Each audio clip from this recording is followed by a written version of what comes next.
fazendo com que a pessoa reaja de maneira intensa, como se estivesse revivendo o trauma inicial. Esse tipo de complexo, esse exemplo que eu estou dando agora, é extremamente comum de pessoas simpáticas, que querem agradar demais.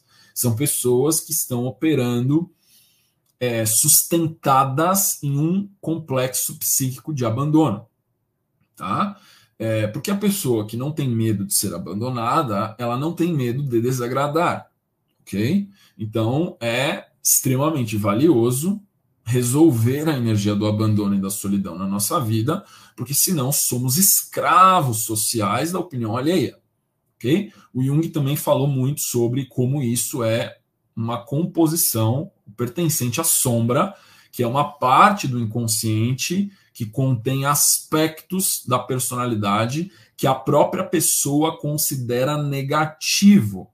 Por ela considerar negativo através do seu julgamento de valor parcial, ela reprime esse componente da sua psique para não vê-lo. E é por isso que, não vendo, por causa da repressão, porque julga como negativo essa parte constituinte dela, ela não consegue olhar para a sua feiura, ela joga para o inconsciente para não ver.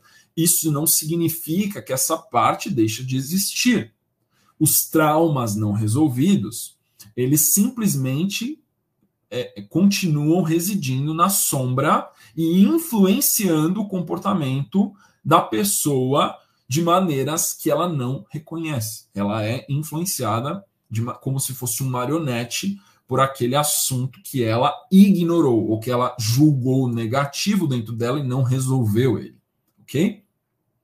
Então, outro exemplo é uma pessoa que pode inconscientemente sabotar um relacionamento como uma forma de proteção contra a dor de um possível potencial abandono, uma traição futura. Então, ela já sabota o relacionamento logo que ele se inicia. Muitas pessoas já vi esse padrão de abandono acontecer. A pessoa trai antes porque ela não quer ser traída, já vi isso.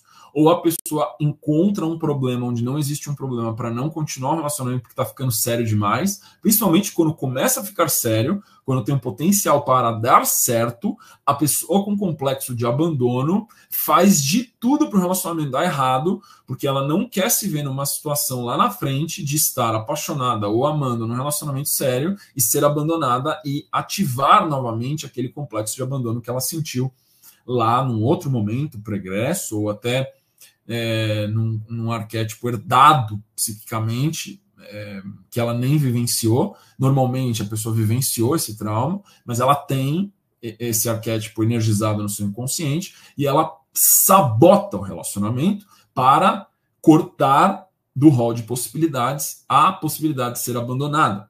Tá? E aí, repetindo um padrão de isolamento ou de autorrejeição. Ela está praticando a rejeição antes que a rejeitem. Tá? Isso também é muito comum em pessoas com padrões de prosperidade. Né? Ela vivenciou um certo nível de abundância ou de escassez ao longo da criação dela. As pessoas adultas que estavam ao redor dela justificavam aquele padrão de vida de alguma maneira. Né? Quem é rico, a gente não é rico porque quem é rico é criminoso. A gente só tem isso aqui porque não precisa de muito para ser feliz. Né? Ou para que a gente precisa de uma casa grande se a gente tem amor? Então, N justificativas, algumas verdadeiras, honradas, autênticas e nobres, outras nem tanto. Né?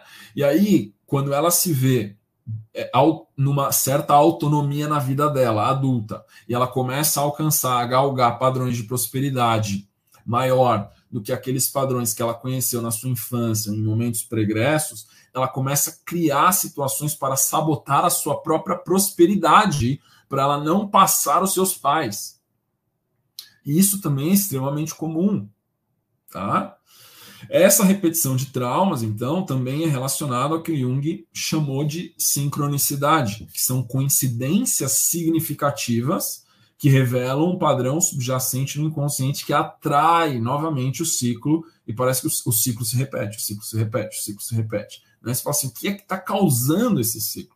É um padrão não resolvido, chave fechadura no inconsciente. O Jung argumentou que essa repetição de traumas não é apenas psicológica, mas ele também pode se manifestar em eventos sincronísticos, muito parecidos, quase que ritualísticos, onde parece que o exterior reflete os conflitos do interior. A pessoa cria, através de uma disposição interna, a situação ideal para que aquele conflito interno seja justificável externamente, tá? Então ela faz de tudo para que a sua crença interna seja justificado por fatos externos, e aí ela não precisa mudar. Qual que é o benefício dessa situação?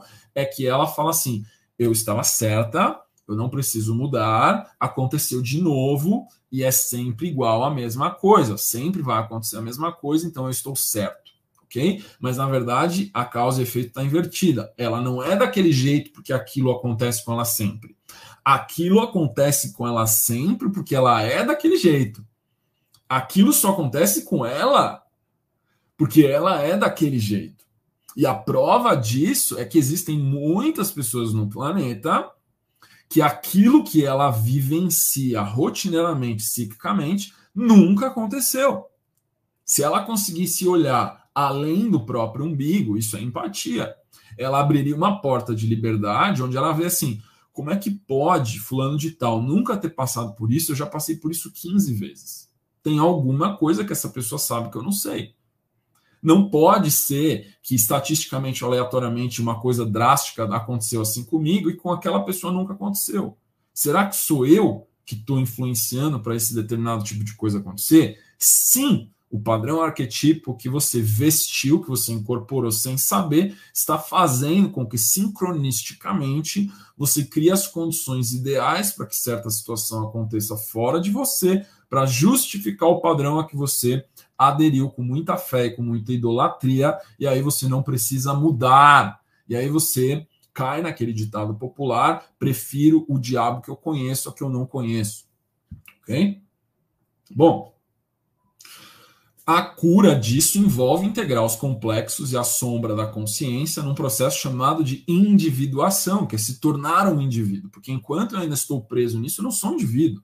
Eu estou simplesmente herdando as marés psíquicas dos meus antepassados, do meu ambiente, dos meus familiares, quiçá dos grupos sociais a que eu pertenço, mas do indivíduo per se autônomo como condutor da própria vida, nós podemos atribuir minimamente os resultados, porque aquela pessoa até hoje não vivenciou nenhum fruto de um verdadeiro ato consciente de semeadura. Ela só está colhendo, na verdade, frutos coletivos aos coletivos que ela pertence. Nada foi feito de livre, espontânea vontade, auto-sacrifício por clareza de consciência.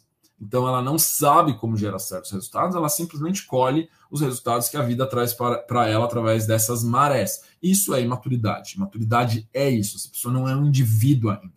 Ela é simplesmente uma parte de um coletivo humano que segue os mesmos padrões a que todos os similares a ela também seguem.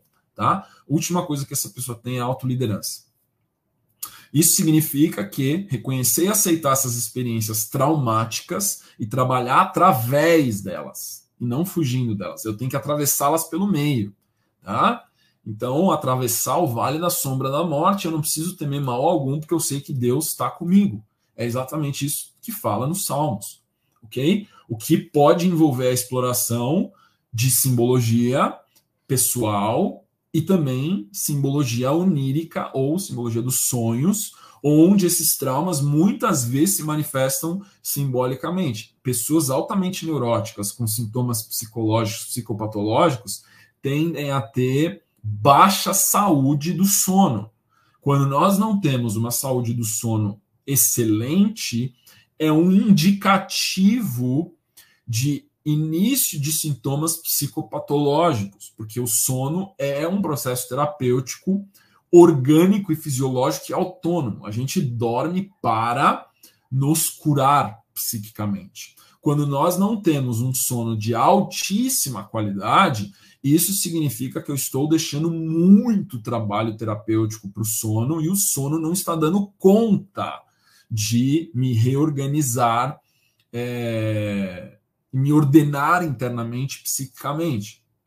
É por isso também que muitas pessoas que têm um desejo exagerado, exacerbado por dormir, são pessoas que estão em desarranjo funcional também no seu viver. As pessoas vivem com princípios de desordem, e aí é óbvio que o desejo de dormir aumenta.